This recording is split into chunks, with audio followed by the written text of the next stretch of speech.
Hi guys, it's Crystal from Essentially Tarot. Welcome back to my channel for Friendly Tarot Deck Collection Part 3. I apologize, but the sun is moving, so I have like some odd light going on here.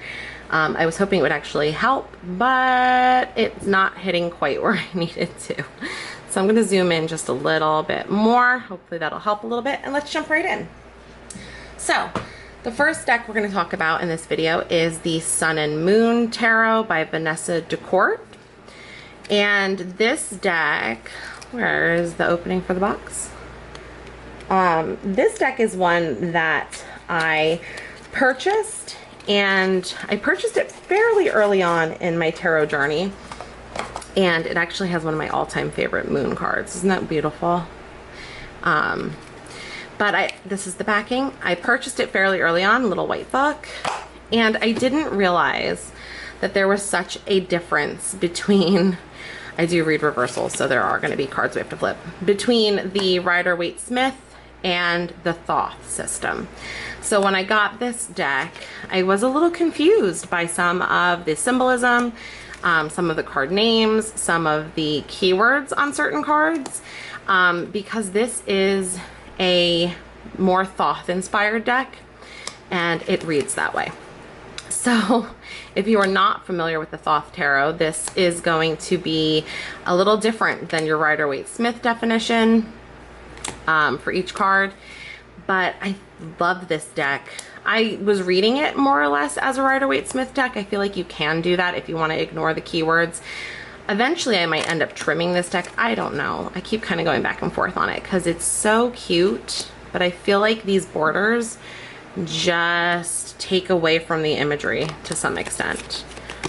But the little people are so cute with their little, this is my favorite, the Queen of Wands here. They don't really have faces. I don't know if you can see that well. There we go. So they are faceless, but like not in a creepy way. They're still like really, really adorable. It is diverse as far as racially, obviously you can see, but they all do tend to have kind of the same little body. They almost remind me of like those little models, the little wooden models that artists use with like the bendable joints and stuff. That's kind of what these guys remind me of. And I just think they're so cute. And I apologize for the changing in light.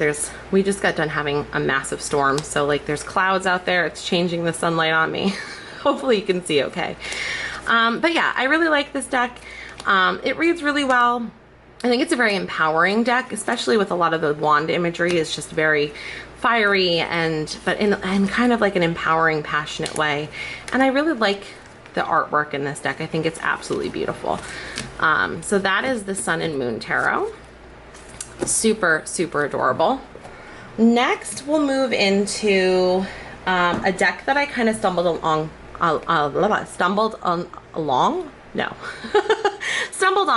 by accident, and that is the Solaris Tarot. And this I nabbed at the most ridiculous price. This is an independent deck. It is Star Wars themed. Here's your backing. It has the kind of muted antiqued gold edging. Obviously gold foil. It has the rose petal finish on the cards, so they feel almost like rubbery. Like this is like my Cadillac of decks. This is just the nicest deck when it comes to extras. The box is also rose petal finish. It does not have a guidebook. This is a very pricey deck on Kickstarter. I know they did a second production of this and I looked into it and it was pricey. It is a pip deck, as you can see, a beautiful pip deck. And all of the minors and all of the court cards are done in this gold foil. This deck, I stumbled upon someone selling their copy and it was at such a reasonable price. Look at this, the Emperor and the Empress. I love it. Such a reasonable price that I thought that it might be a scam. But I jumped on it because I figured if it was legit, I would not regret it. There's Darth Maul. And if it wasn't legit, then, you know, it kind of is what it is. But here it is. It came. So this lovely gentleman sold this to me at a steal. And I'm not a huge Star Wars fan. My son is, my husband is.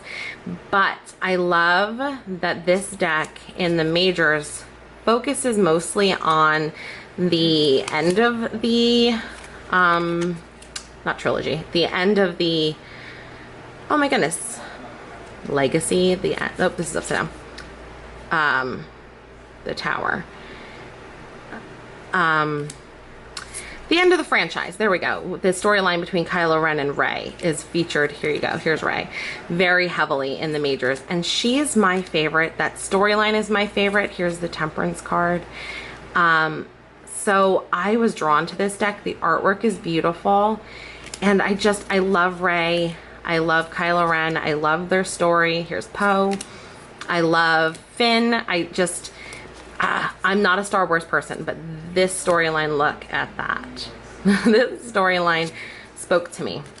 And so when I saw this deck, I freaked out, and I knew that I really wanted to have it because it is so beautiful, and I was able to get it at a steal. I have not worked with it yet.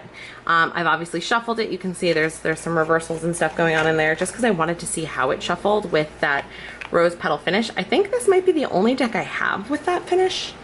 Not sure now that I say that, but I'm excited to start working with it. This is another one of the decks that I picked up in my crazy deck buying of, coronavirus quarantine.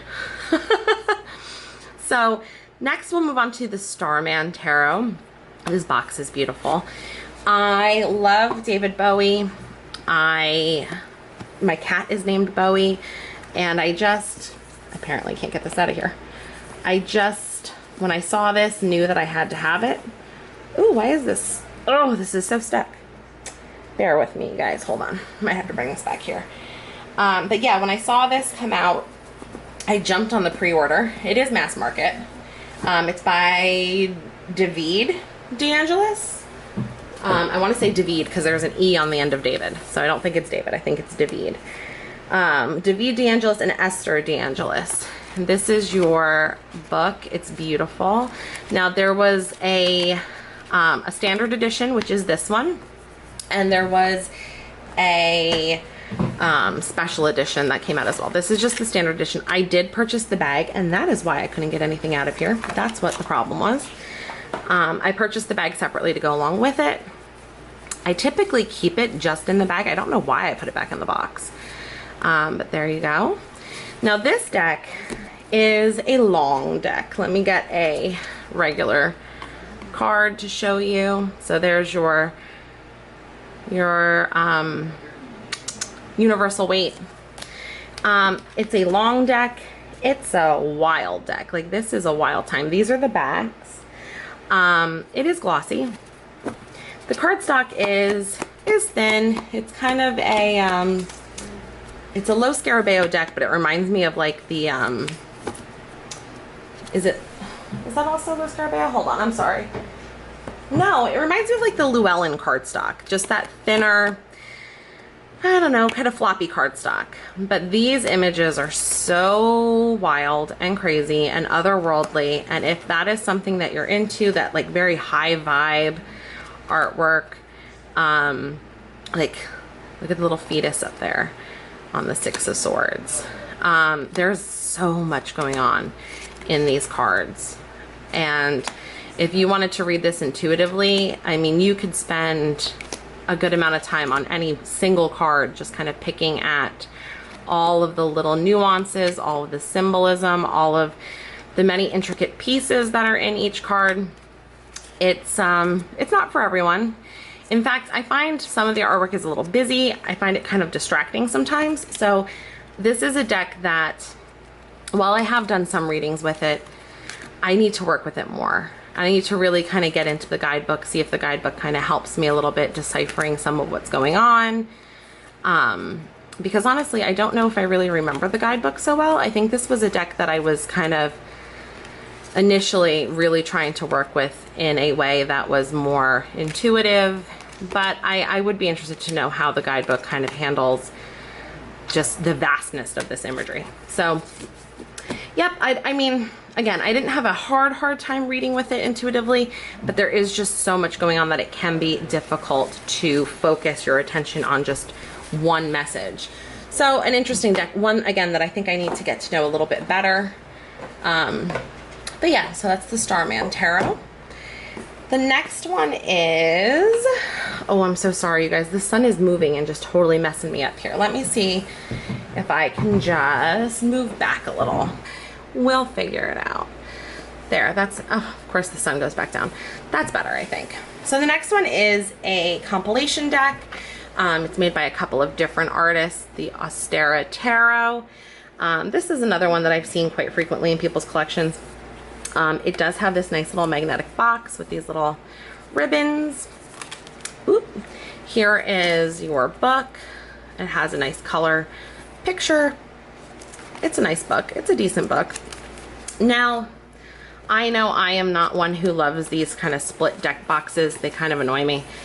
But it's okay because I do like how flat the box is. I like that it's easy to stack. It's easy to kind of put in my shelf because my shelf is a little crowded. So there's that. Here's the backing. This might be one of my all-time favorite backings on any deck. They are silver gilded and, oops, upside down. Again, I do read reversals, so we're gonna have to kind of flip as we go. Now, I know some people had kind of complained about the artwork in this deck not being totally cohesive because it is done by several different artists. And while I don't disagree with that, like you can see, even just between these two, they're very different, or these two. I don't mind it. I think it's kind of fun. I think it adds just a little bit of, I don't know, flavor to a reading when you see them all lined up together or laid out together. There's kind of a little bit of everything going on the table.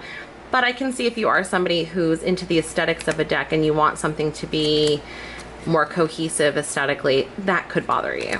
But I don't know. I don't know that I really noticed it so much until someone else pointed it out. And I was like, yeah, actually, you're right. I don't know. I think it's a beautiful deck. It was one that I was really excited to purchase. And I'm glad that I have it. I don't use it nearly as much as I should, just because I feel like the imagery kind of works outside of a system. I don't know, like here you have the 7 of, is it cups? Yeah, I'm assuming it's cups. There's no indicators on any of the minors. You kind of, like this is a pentacle, this is the King of Pentacles. But you know, with the antlers being kind of a nature type thing, I almost want to be like, is that the King of Wands? Obviously it's not, it's pentacles, but that kind of bothers me as well. Some of them are more obvious than others. Obviously, these are pentacles. These are pentacles. Some of them not so much. Some of them you have to kind of be like, what am I looking at here? Of course, all the ones that I'm showing you, oop, that's upside down. All the ones that I'm showing you are pretty obvious. So yeah, that's the one thing that really does bother me about this deck, is that I kind of have to wonder like what it is that I'm looking at.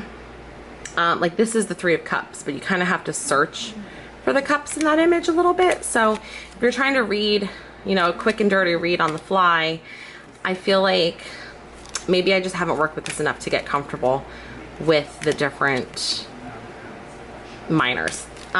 So I don't know. It's one that needs a little bit more attention from me. I have kind of neglected it a lot. And I think another reason is because when I bought it and was like, I'm going to work with this only around Astera, which is great. But I feel like it also limits your capacity to get to know a deck when you make something more or less seasonal.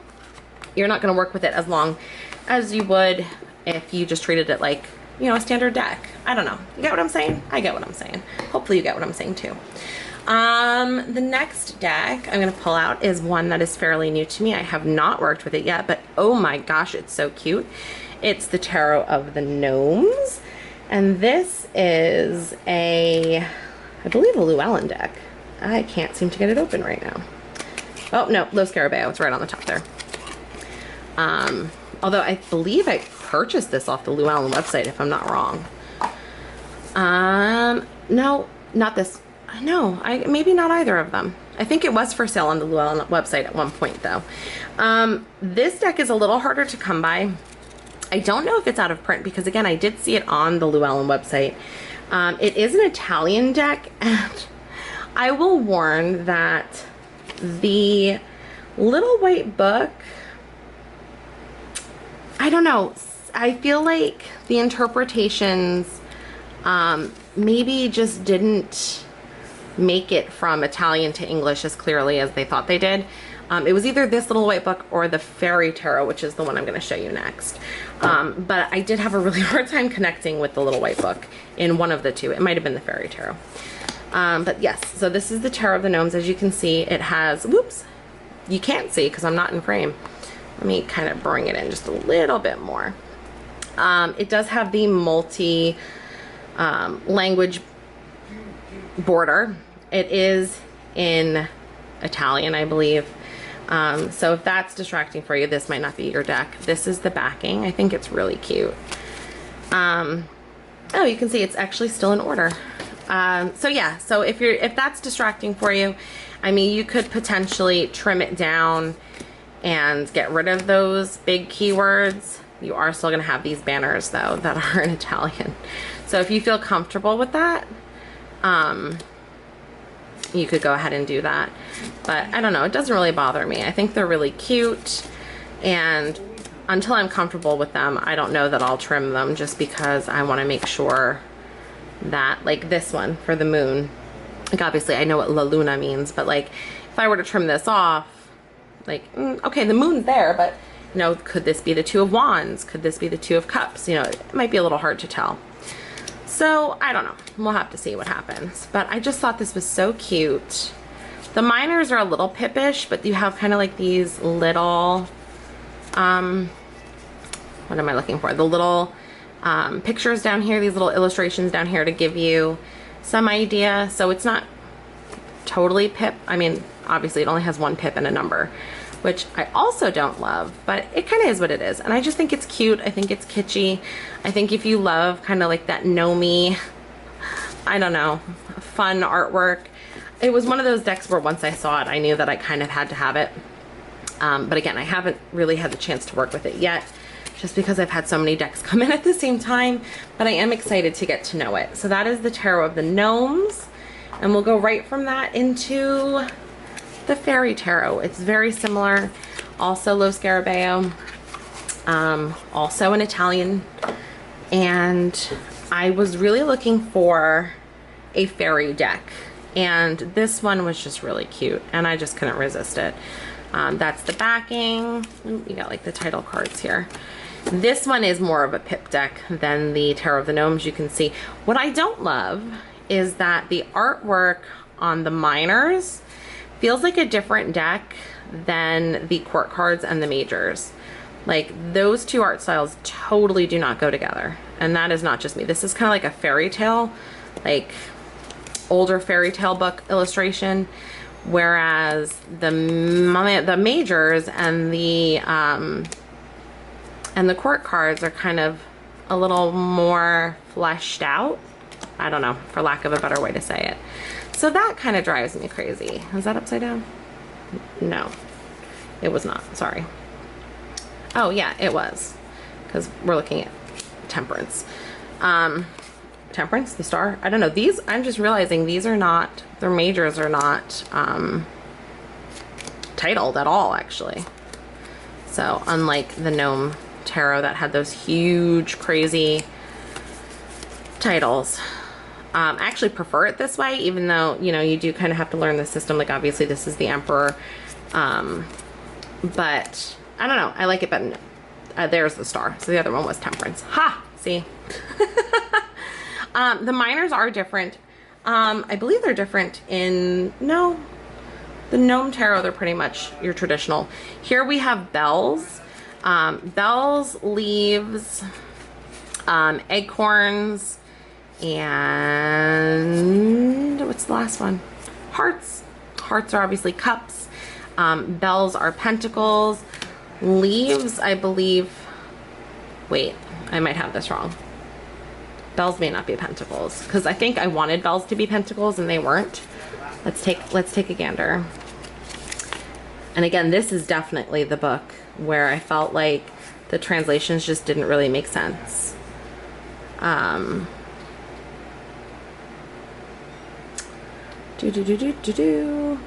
Okay, so yeah, bells are pentacles, acorns are wands, leaves are swords, and hearts or cups. So sorry about that. I forgot. I worked with this very, very briefly when it first came in. As you can see, there's reversals in there. But I haven't really truly gotten a chance to sit down with it and really pick it apart. I just kind of was so excited to get my hands on a fairy deck because I was having some crazy fae energy going around in my house. My sister had sent me fairy stones. She is lucky enough to live in an area where fairy stones are abundant, and she had sent me fairy stones in the mail, and I ended up looking out my window a couple of days later and I had this beautiful fairy circle in my backyard of flowers, and it was just like, all right, you know what, I hear you, let's work with some fae energy. And I grabbed that deck like literally like the next day. It's crazy. I don't know, people must think I'm nuts, but I was into it. I was excited. So this is gonna be the last one for this video. And this is the Revelations Tarot. And I kind of went back and forth on whether to put this in the dark deck category or the friendly deck category. Here's your book. But I don't know that it's really truly a dark deck. I think it just kind of appears that way because of the artwork, maybe. I don't know. I don't know. But here's the backing. Again, this is a Llewellyn deck and it has that awful cardstock. Sorry, Llewellyn, but come on. This is another deck that I feel like I had a really hard time connecting to. The cool thing about this deck is, as you can see here, it has different images based on whether it's upright or reversed, which is very cool, but at the same time I feel like it can be a little distracting. I don't know. I had a hard time with this one, and I think it's because like you're really only going to be looking at from here up on the card, and my brain wants to look at like the whole picture. So yeah, I don't know. This is another one that I need to come back to and really kind of give it my all. I've thought multiple times about passing this deck along just because I don't know, I didn't feel called to use it. I didn't feel like I connected to it like these alternate fools, right? I don't know what it is. Then part of me is like, well, maybe I should trim it. Maybe the borders will help me see a little better. Like this moon is so cool though, isn't it? This is what's on the box. I don't know. I'm just not sure. Again, I think I need to kind of come back to it and work with it some more because I don't think I gave it a real fair shot. And I just need to maybe be in the right mindset. I don't know. But yeah, so that's the Revelations Tarot. It's really cool. The concept of it is really cool. And that was why I purchased it, because I had never seen anything like that in a deck as far as having these alternate images. I swear I talk. My camera cut off on me, which I'm going to take as a sign that we should end here. Again, this is I think part 3, right? So join me in the next video for part 4. Thank you for hanging out with me. Bye.